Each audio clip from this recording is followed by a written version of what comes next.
சரிம்மா, கதையை முடிச்சிருவோம். முடிச்சுட்டு மேலே கடைசியில் கதை கும்மி பாட்டை படிப்போம்.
சிறு பிள்ளைகளை எந்தெந்த வயதிலே எதை படிக்க வைக்கணுமோ அதை படிக்க வைக்கணும்.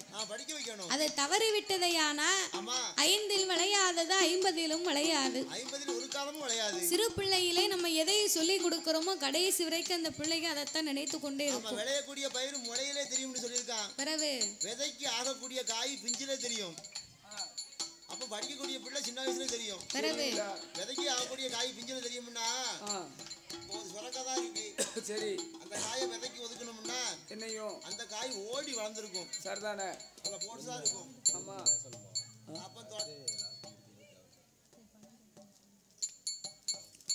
அப்ப தோட்டத்துக்காரர் பாப்பாரு, என்னை வாரு, இந்த காய் நல்லா இருக்கு. சரி, இந்த காய் சாட்ட மாதிரி கிடக்கு. சரி, போட்டோம்னா இந்த காயை ஒதுக்கி போட்டோம்னா நல்ல விதைக்கு ஆகும். ஆமா, அப்படின்னு அந்த சுரக்காயை ஒதுக்கி போட்டுவார். விதைக்கு ஆகக்கூடிய காய் பிஞ்சிலே தெரியும். சரி, 6 வயதாச்சு அறிவு பாடங்கள் படித்து வருகிறார். இன்னும் எப்படி படித்து வாரா? அவ 7 நல்ல வயதுமாச்சு. அவ 8 பாடம் எழுதுவான். அவ 9 வயதுமாச்சு. அவ ஓலையது எழுதுவான். 10 16 வயதுமாச்சு. பக்குவதி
காலத்தை பூத்திருக்கிறார். அப்பம் பூத்து நிறைந்து புஷ்பவதி பொண்ணு ஆகின உடனே தர்க்கராஜாவும் தாருகாவல்லி பெண்கொடியாலும் தன் மகளாகப்பட்ட தாட்சாயினி பார்வதிக்கு 7-8 தோழி பெண்களை வரவழைத்தார்கள். 7-8 தோழி பெண்களை வரவழைத்து அந்த தாட்சாயினி பார்வதிக்கு தலைக்கு தண்ணீரை ஊத்தணும், சடங்கு சாஸ்திரத்தை கழிக்க வேணும் என்று 7-8 தோழி பெண்களுக்கும்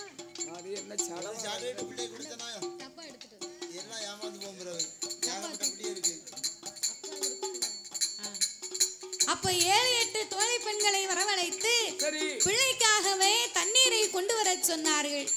தண்ணீரை கொண்டு வர சொல்லி தலைக்கு தண்ணீரை ஊத்தணுமானா நம்ம ஆத்து தண்ணி கொண்டு வந்தா அங்கே ஐரசத்து மிதக்கும் என்று நம்ம ஊத்து தண்ணி கொண்டு வந்தா அங்கே முழுவ சத்து மிதக்கும் என்று கிணத்து தண்ணி கொண்டு வந்தா கண்ட சத்து மிதக்கும் என்று ஆள் இறங்கா கஜமதியில ஆனலையும் பெண்ணலையும் அணி அணியா ஓடுதையா.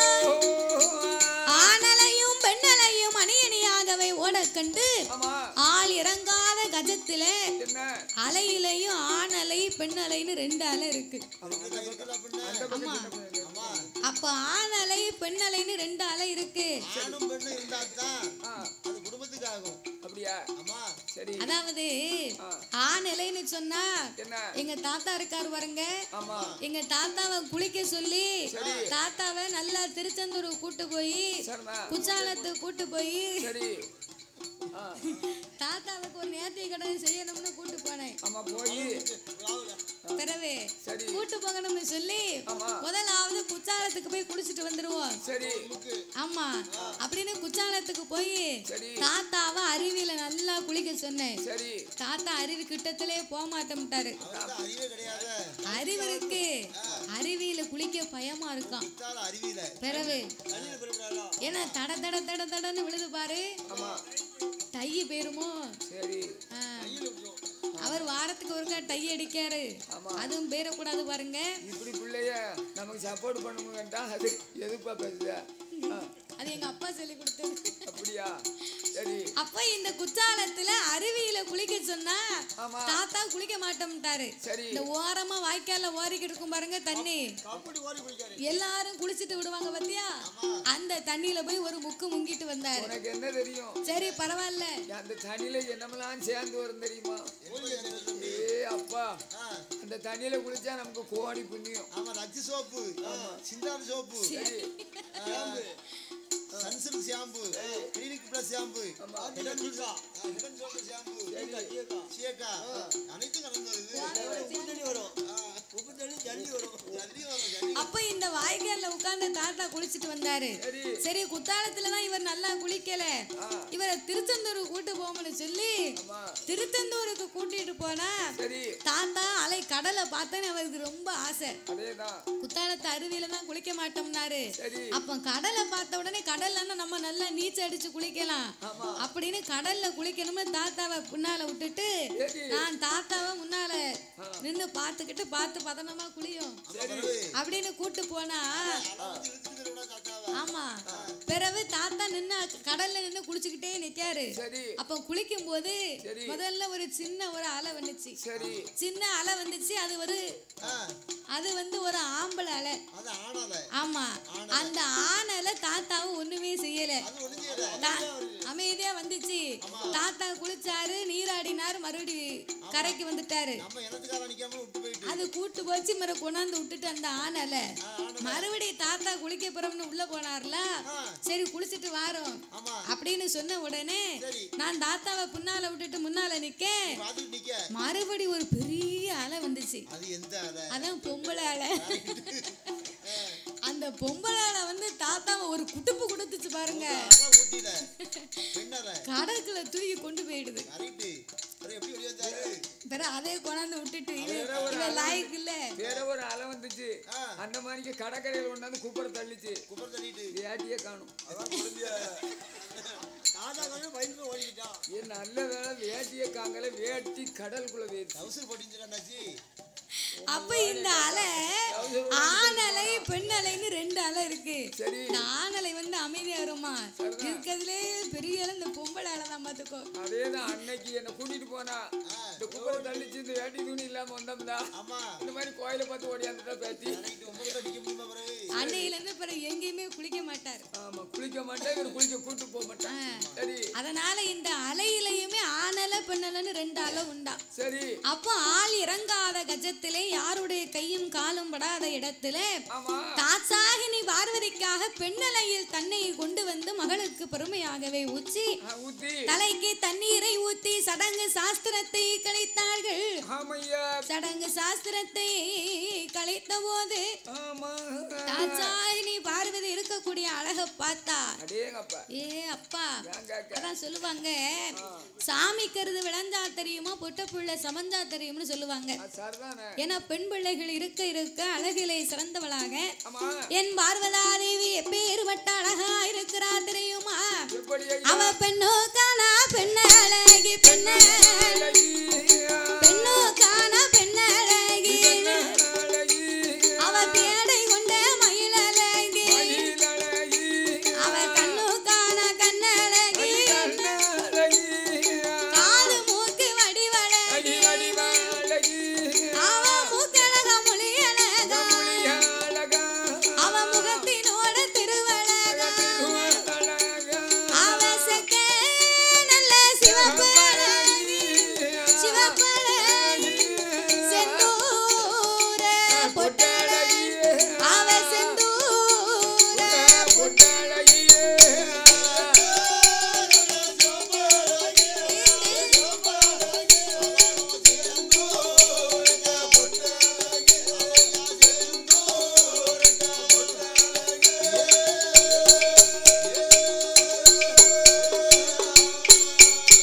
அவள வங்கி நல்ல தலையழகி வாடாமல்லி பொட்டழகி கோர நல்ல தலையழகி அவ குங்குமுக பொட்டழகி என் தாட்சாயினி பார்வதி அவ முன்னழகும் பின்னழகும் அவ முகத்தினோட திருவழகும் அவள் முன்னழகை கண்டவர்கள் மோகம் கொள்வார் ஆயிரம் பேர் பின்னழகை கண்டவர்கள் பின்தொடர்வார் ஆயிரம் பேர். ஏ அப்பா முகத்தழகை கண்டவர்கள் மோகம் கொள்வார் ஆயிரம் பேர் பின்னழகை கண்டவர்கள் பேதளிப்பார் ஆயிரம் பேர்.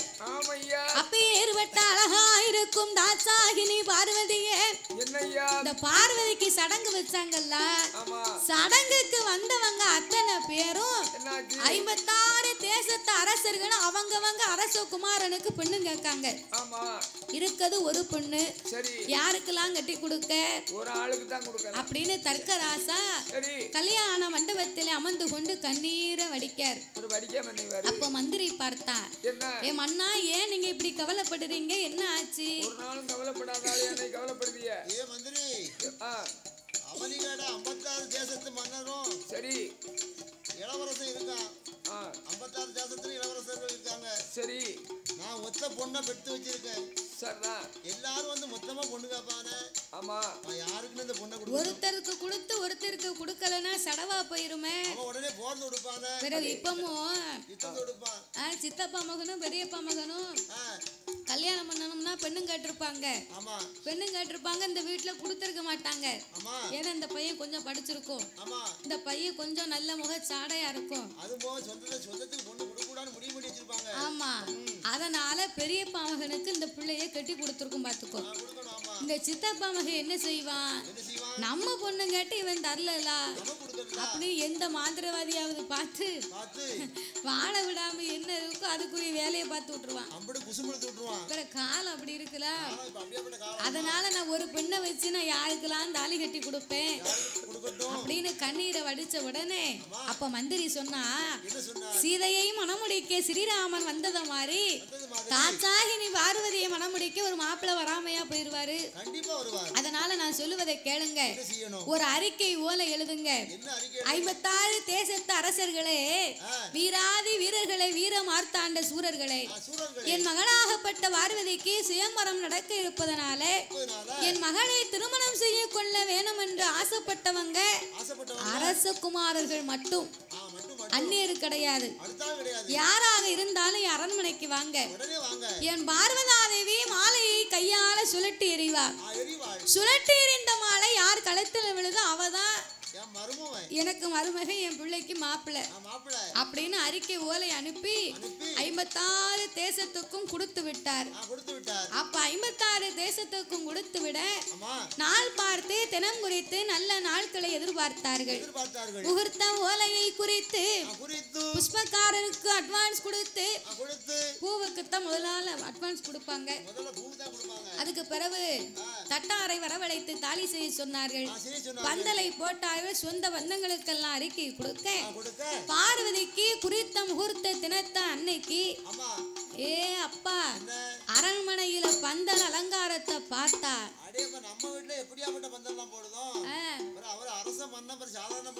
ஆனை கொட்டகை, குதிரை கொட்டகை, பன்னி மரம் கொண்டு வந்து வாசல் எல்லாம் அலங்கரித்தார். தேக்கு மரம் கொண்டு வந்து தெருக்கள் எல்லாம் அலங்கரித்தார். ஈச்சம்பாலை கொண்டு வந்து இருபுறமும் அலங்கரித்து அந்த பந்தலாகப்பட்டது எப்படி இருக்கு தெரியுமா? பந்தல் அலங்காரம் அதை கண்ணால் பார்க்கவே சிங்காரம். பந்தல் அலங்காரம் அதை கண்ணால் பார்க்கவே சிங்காரம்.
எங்கெங்க பார்த்தாலும் தண்ணீர் பைப்பு ஏந்திலை மார்கள் மஞ்சள் செப்போடு.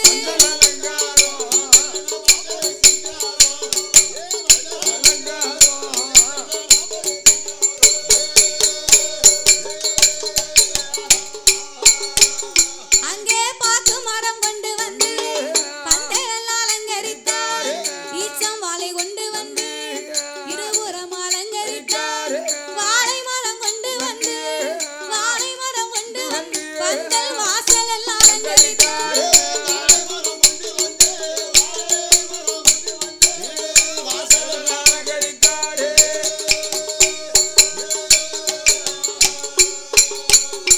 பந்தல் அலங்காரம் பார்ப்பதற்கே சிங்காரம். ஆனை வந்தாலும் தட்டாது, குதிரை வந்தாலும் தட்டாது, ஒட்டக வந்தாலும் தட்டாது. அதுக்குத்தான் ஆனை கொட்டகன்னு பேரு. அப்பேற்பட்ட கொட்டகை எல்லாம் போட்டு குறித்த முகூர்த்த தினத்த அன்னைக்கு 56 தேசத்து அரசர்களுமே அரண்மனை பந்தலிலே வந்து உட்கார்ந்தாங்க. அவங்க சோபாவில, குதிரையில வாரவன் குதிரையில, ஆனையில வாரவங்க ஆனையில, நடந்து வாரவே நடந்து வாரான். அலங்காரத்துக்கும் சேசித்திரா ஒலிபரிக்கு நிறைய தேவர் சம்பளம். ஆமா இப்பேற்பட்ட லைட் அலங்காரத்தை பத்தியடா. அடே அப்பா தீப்பு லைட்டுகளும். அம்மா போக்கத்த லைட்டும் பாக்ஸ் லைட்டுப்பா. உனக்கு தெரியுது எனக்கு தெரியலையே தாத்தா. விவரமா சொல்லு. தெருவெல்லாம் சீரழியுமே. என்னது அது அந்த காலம். அது அந்த காலம் அது சீரழியும். உன் வீட்டுல இப்ப வந்து ஒரு பல்பு கூட எரியாம கிடக்காது. அப்படியா? ஆமா அந்த அப்போ உள்ள அது ஏன் அப்படி சொல்லுவாங்கன்னா சேலை லைட்டு எரியாம விட்டு விட்டு எரியும். அப்போ உள்ள பல்பு எரியாம அதுக்கு தான் அவர் சீரழிஞ்ச பல்புங்காரு. அப்படியா? ஆமா ஆமா ஓம்போடு ஏன் போடு ரொம்ப லட்சணமா இருக்கும். ஓம்போடியா? என்ன போடு? சீரியல் பல்பு ஓம்போடுன்னு போட்டிருப்பாங்க தெரியுமா? ஓம் போட்ட போடு போடு. அதான் ஓம்போடுன்னு. சரி சரி அதே மாதிரி இப்படி கலர் லைட்டுகளை கட்டி கட்டி ரொம்ப ஒலி அமைத்து ஆமா அங்க முழங்குது. அப்போ தாரகாபுரத்திலே தர்க்கனுடைய அரண்மனையிலே இப்ப ஏற்பட்ட பந்தலிலே அவங்க வாரவன் பூரா குலதெய்வத்தை கூப்பிட்டு கும்பிட்டு வணங்கி வாராங்க. என்ன கும்பிட்டு வராங்க? அவங்க மூல தெய்வத்தை கும்பிடுதாங்க, குலதெய்வம் இல்லாதவங்க. இப்படி இப்படி அவரவர்கள் குலதெய்வத்தை கூப்பிட்டு கும்பிட்டு வரும்போது என்னய்யா தாட்சாயினி பார்வதி இருக்க அழக பார்த்தா அது ஏன் கேட்க? அப்பா அவளை உச்சியில இருந்து உள்ளாங்கால் வரையில தங்கத்தால அலங்காரம் பண்ணி இருக்காங்க. அந்த தாட்சாயினி பார்வதி எப்படி அலங்காரம் செய்திருக்கிறா தெரியுமா? அவ தலையில சட குச்சி சட நாகம் சட பில்லி ராக்கோடியா தாளம் பூவா அவ ராக்கோடியா தாளம் பூவா அவ காதுக்கு நல்ல கம்மல் கேலாம் கல்பரித்த ஜிமிக்கி கேலாம் அவ செவிட்டு தட்டு குருட்டு தட்டு கொன்னேம்பு தட்டு விட்டா அவ கழுத்துக்கு அவன் மாலை பவன் மாலை காசு மாலை கெடிகார சங்கிலி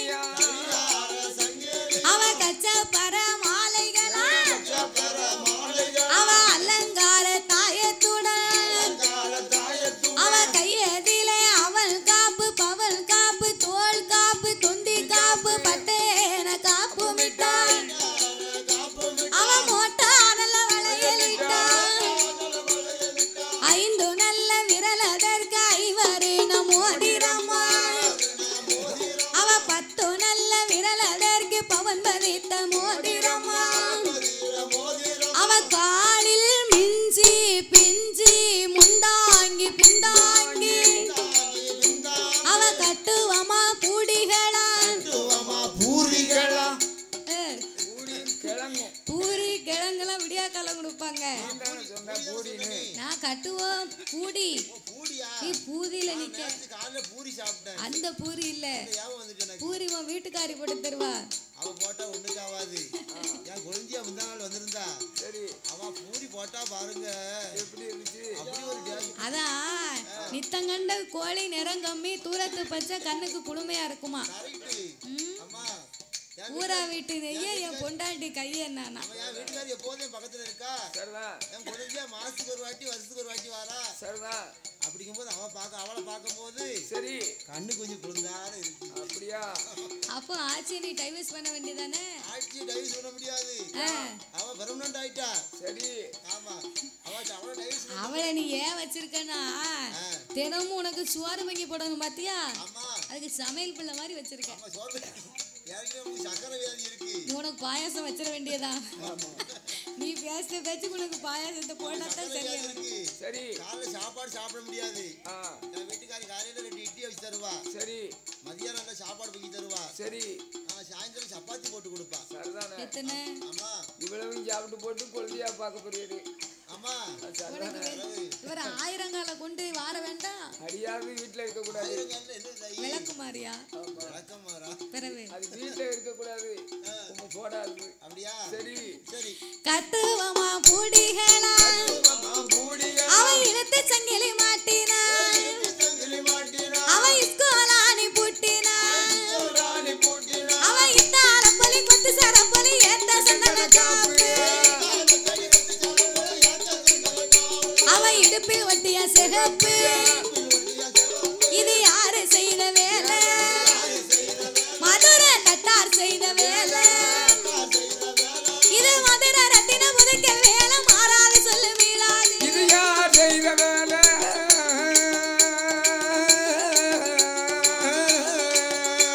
இது யார் செய்த வேலை? மதுரை தட்டார் செய்த வேலை. மதுரை ரத்தினம் புது கல்யாணம் மாளாது சொல்லுவீரா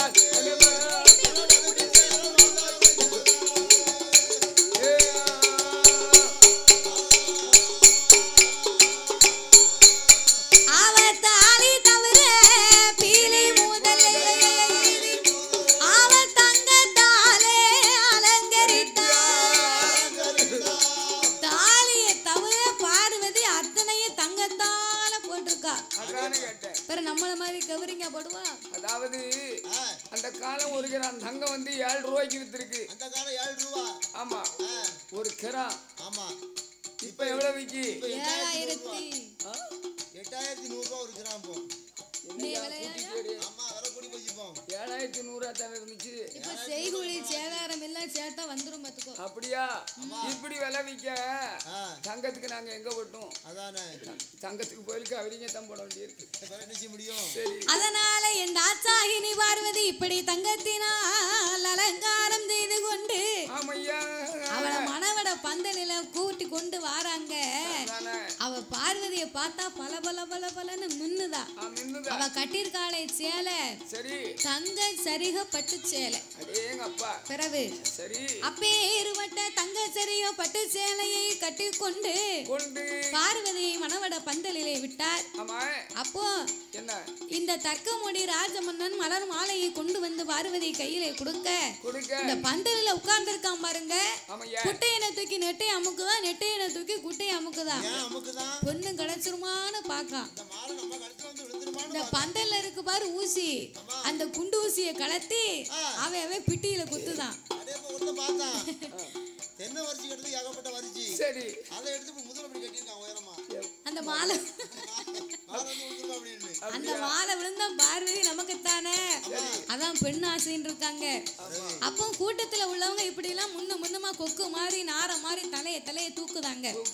அப்போ பார்வதி கையிலே மலர் மாலை கொடுக்க அப்போ பார்வதா தேவியாகப்பட்டவா கடவுளே பகவானே என்ன தாலி கட்ட வாரம்னு சத்தியம் பண்ணி கொடுத்தீரே, நீர் வருவீரா?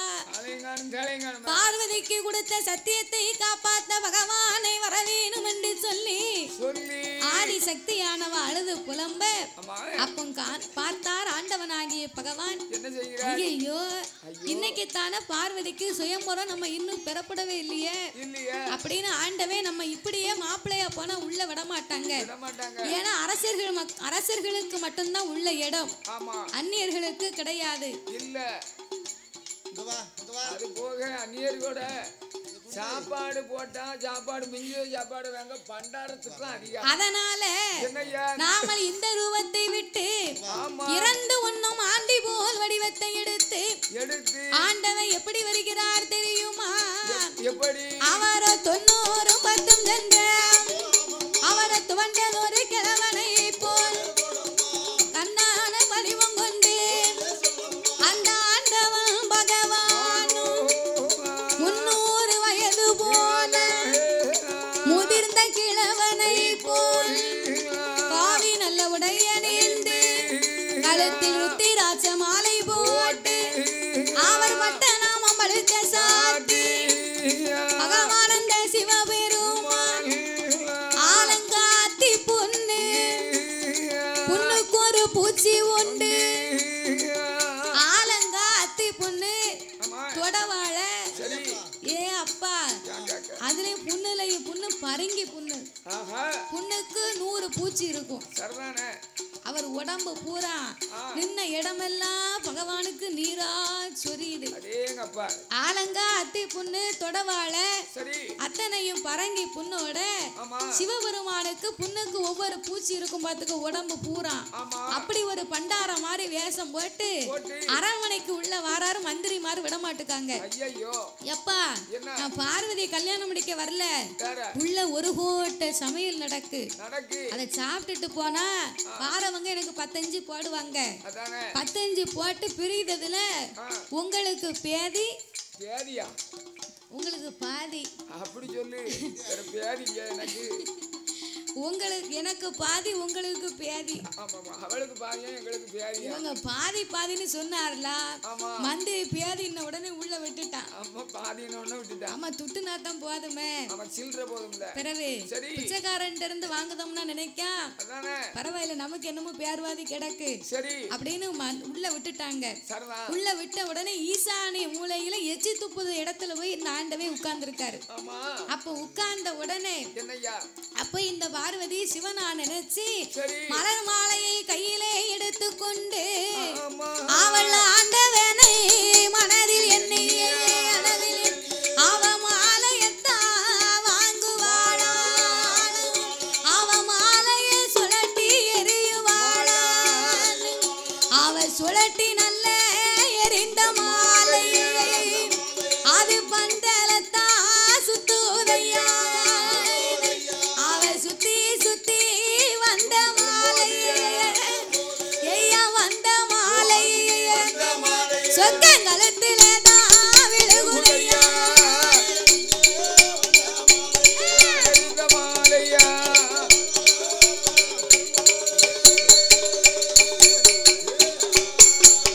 அது சுத்தி சுத்தி வந்த மாலை சொக்கங்கலத்திலே தான் போய் விழுகுதையா சுத்தி சுத்தி வந்த மாலை சொக்கம் கழுத்துல போய் விழுது. பண்டாரம் கழுத்துல விழுந்த உடனே ஏன் மாலை ஏன் கழுத்துல இருக்கா? இந்த சாயண்டக்கார கழுத்தை பாருங்க, ஏன் குணத்துக்கார கழுத்தை பாருங்க, ஏன் மாலை ஏன் கழுத்துல இருக்கா அப்படின்னு ஒருத்தைக்கு ஒருத்த மாலைய பார்த்தா மாலைய காங்கல. மாலைய காங்கலன்னு சுத்தி பார்த்தா ஈசானிய மூலையில எச்சு துப்புது இடத்துல இருக்காரே சொக்கன் பகவான் அவர் கழுத்துல போய் மாலை சொகுசா விழுந்தது. ஏ பண்டாரம் கழுத்துல இருக்கு மாலையை கொண்டாங்கய்யா அப்படின்னு. ஏன் பண்டாரம் உன்னை யாரையா உள்ள விட்டா? 5க்கு 10க்கு வந்த இந்தாங்க உங்க மாலை அப்படின்னு கையில கலத்தி கொடுத்தாரு. மறுபடி பார்வதி கையில கொடுத்து மாலையை எரிய சொன்னா பார்வதி மறுபடியும் மாலை எரிந்து அதுவும் மகாதேவன் கழுத்துல வந்து விழுந்தது. ஏ பண்டாரம் மடியில மையகி வச்சிருக்கியா? மையும் இல்ல கீயும் இல்ல. வேட்டியை ஊத்து பாருங்க. இந்த பண்டாரத்தை உள்ள விட்டது யாரியா முதல்ல? ஏ சண்டாளே இவனை உள்ள விட்டா கையா முடிஞ்சு சாப்பிட முடியுமா? இந்த கிழவே மடியில மைய வச்சிருக்காமியா? இந்த பண்டாரத்தை தூக்குங்க, பண்டாரத்தை தூக்குங்க. ஊருக்கு கிழக்கு இருக்கு ஓட்ட பிள்ளையார் கோயில், அங்க கோயில கொண்டு வச்சுட்டு வாங்க அப்படின்னு பண்டாரத்தை தூக்கி பகவான ஊருக்கு அப்பால ஓட்ட பிள்ளையார் கோயில கொண்டு வச்சுட்டு வந்துட்டாங்க. ஓட்ட பிள்ளையார் கோயில வச்ச உடனே இனிமா பார்வதி மாலை எரியக்கூடாது, பட்டத்து ஆணைய வரவழைத்தாங்க. ஆணை கையில கொடுத்து மாலையை போடட்டும், அது யாரு கழுத்துல போடுதோ மாப்பிள்ளையா இருக்கட்டும் அப்படின்னு சொன்ன உடனே ஆணை கையிலே தும்பி கையிலே கொடுத்து மாலையவே எரிய சொன்னார்கள். ஆண்டவே ஓட்ட பிள்ளையார் கோயில இருந்து ஆதிமூல கணபதியே அப்பாவுக்கு ஏதாவது பார்த்து செய்யடா அப்படின்னு உடனே அதான் இப்பவும் சொல்லுவாங்கல்ல அப்பாவுக்கே முகூர்த்த கால் நட்டின பிள்ளைன்னு சொல்லுவாங்க. ஏன்னா சிவனுக்கு கல்யாணம் முடியணும்னு சொல்லி பிள்ளைய தாங்கி நின்னாராம். அப்போ ஆதிமூல கணபதி அபாயம்னு சொன்ன உடனே இந்த பிள்ளையார் பார்த்தார். அவர் தானே விநாயக பெருமாள் ஆன ரூபத்துல மாலையை கொண்டு வந்து பகவான் கழுத்துல போட்டு அவர் மத்தத்துல தூக்கி சுமந்து அரண்மனைக்கு ஓடி வருது. ஆனா ஓடி வந்த உடனே பார்த்தா இந்த தக்க ராசா என்ன செய்கிறார்? 3 முறை மாலையை போட்டு இந்த பண்டாரங்கலத்துல போய் விழுந்தது. ஆனையும் கொண்டு போய் பண்டாரங்கலத்துல போட்டிருக்கு அப்படின்னு உடனே அப்போ பார்த்தான் தர்க்கராசை. இதுக்கு மேல நம்ம எதுவும் பண்ண கூடாது, இறைவன் விட்ட வழி அப்படின்னு மாப்பிள்ளைய கீழே இறக்குனாங்க.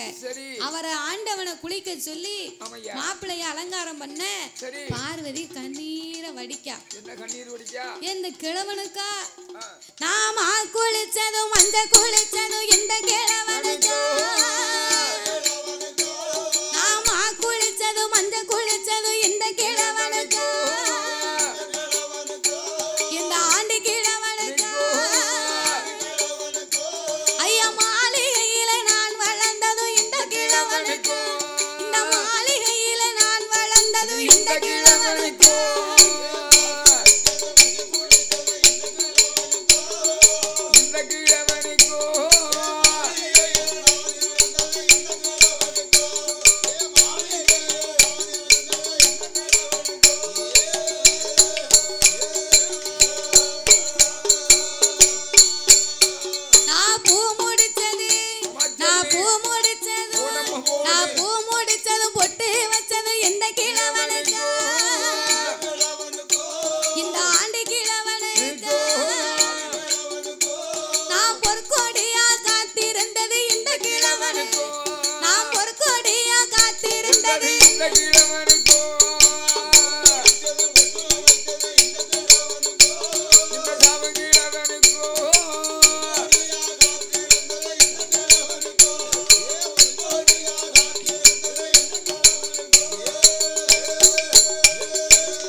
சிவன் பார்த்தார். வயசு பெண்கள் ஒரு மனசுல ஒரு எஸ்டிமேட் போட்டு வச்சிருப்பாங்க. எப்படி நமக்கு வரக்கூடிய புருஷன் இப்படி தான் இருக்கணும் அப்படி இருக்கணும் அப்படி ஏகப்பட்ட கற்பனைகள் வச்சிருப்பாங்க. சரிதான். ஒரு சில பெண்களுக்கு நடக்கும். சரி.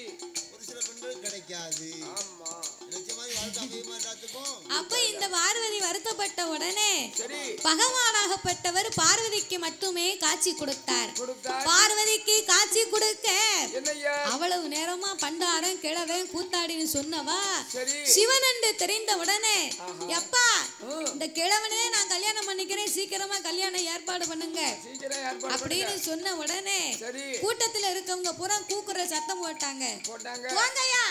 தர்க்கராசன் கோட்டையா தாசாகினி பார்வதியா கல்யாணம் வச்சிருக்கா, கிளியான வச்சிருக்கா, துண்ட உதறனா தோல்ல போட்டாங்க.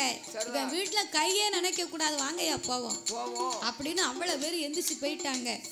எந்திரிச்சு போன உடனே இந்த தற்கல் வச்ச திருமகளுக்கும் தாசாகினி பார்வதிக்கு ஆண்டி பண்டாரம் பகவானுக்கும் திருமணம் என்று சொல்லி தட்டார் செய்து கொண்டு வந்த திருமாங்கல்யத்தை கையிலே கொடுத்து பார்வதிக்கும் பகவானுக்கும் திரு கல்யாணம்.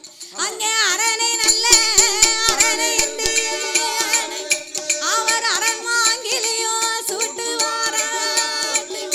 அங்கே சிவனை நல்ல சிவனை என்று அவர் சிவன் மாங்கிலையோ சூட்டுவார்.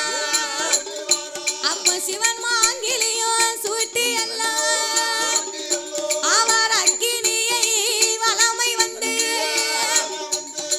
அருந்ததியும் முகம்பார்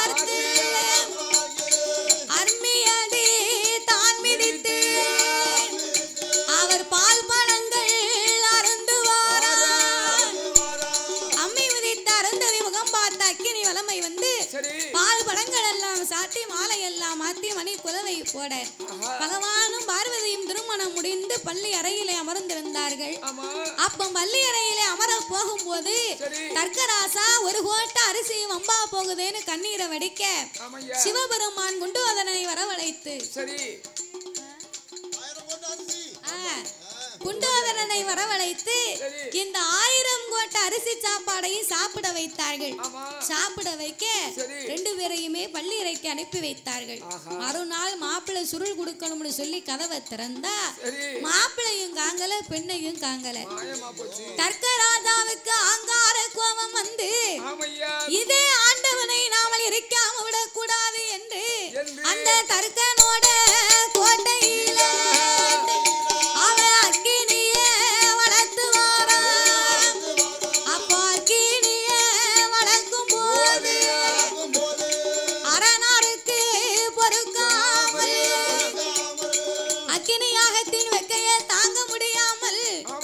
சிவபெருமான் என்ன செய்வோம் ஏது செய்வோம் என்று சொல்லி தர்க்கராஜன் தார்காவள்ளி வளர்க்கக்கூடிய யாகத்தை அணைக்கணும்னு சொல்லி மூத்த மகன் ஆதிமூல கணபதி விநாயக பெருமாளை அனுப்பி வைத்தார். விநாயகர் அம்மா சாமி பிறக்க போறாரு, வீரபுத்திரர் பிறக்க போறாரு. கதை முடிஞ்சு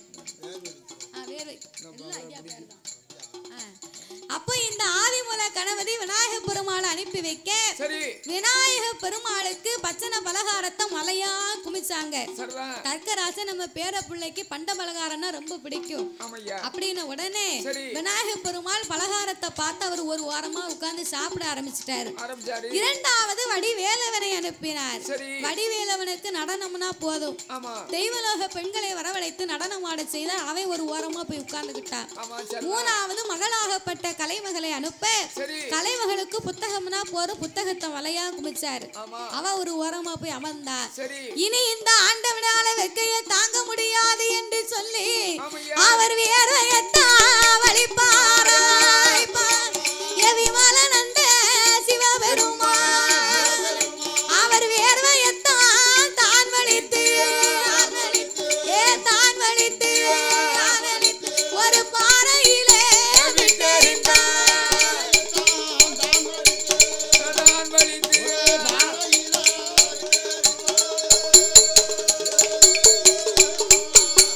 அப்ப வேர்வைய வலித்து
எங்க வேர்வை புத்திரம் வாராரே நீங்க போடுங்கம்மா ஒரு குலவை ஏ வேர்வை புத்திரம் ஐயாவுக்கு பொன்னான மணி குலவை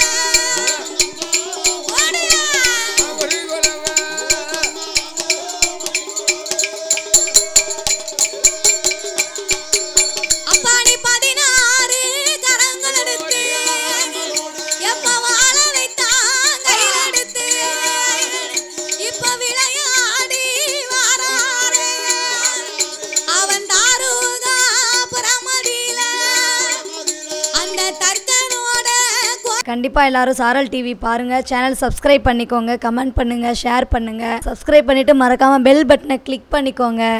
சாரல் டிவியை பாருங்கள், நம்ம சாரல் டிவியை சப்ஸ்கிரைப் பண்ணிக்கோங்க. தேங்க்யூ.